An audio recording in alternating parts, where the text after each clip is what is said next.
ഹസ്തിയുടെ പരമ്പരയിൽ വേറൊരു രാജാവ് വരുന്നുണ്ട്. കുറേ രാജാക്കന്മാരുണ്ട്. അതിൽ പ്രധാനിയായ ഒരു രാജാവിൻ്റെ പേര് അജമീഠൻ എന്നാണ്. അയ്യോ എപ്പോഴാ അജമീഠൻ. അതെ, അജമീഠന് 4 ഭാര്യമാരിലായിട്ട് 2400 മക്കളുണ്ട്. ഏട്ടാ ഗ്രഹപ്പഴേ 4 ഭാര്യമാരാണ് അത്ര അജമീഠന്. അതെ, ആ അജമീഠൻ്റെ 4 ഭാര്യമാരിലായിട്ട് അദ്ദേഹത്തിന് 2400 മക്കളുണ്ട്. 2400നെ 4 കൊണ്ട് ഹരിക്കുമോ? അപ്പോൾ ഒരു ഭാര്യയിൽ എത്ര മക്കൾ? 600 മക്കൾ. 6 4 24. ഒരു ഭാര്യയിൽ 600 മക്കൾ. അജമീഠന് 4 ഭാര്യമാരിലായിട്ട് 2400 മക്കൾ.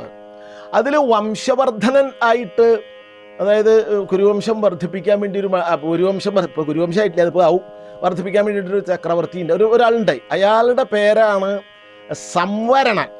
അതെ, സംവരണൻ വിവസ്വാൻ്റെ മകൾ തപതിയെ വിവാഹം കഴിച്ചു.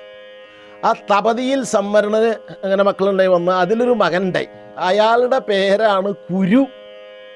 അങ്ങനെയാണ് കൗരവന്മാർ, കുരുവംശം, അതിൽപ്പെട്ടവർ കൗരവന്മാർ. കുരു എന്നൊരു രാജാവുണ്ട്.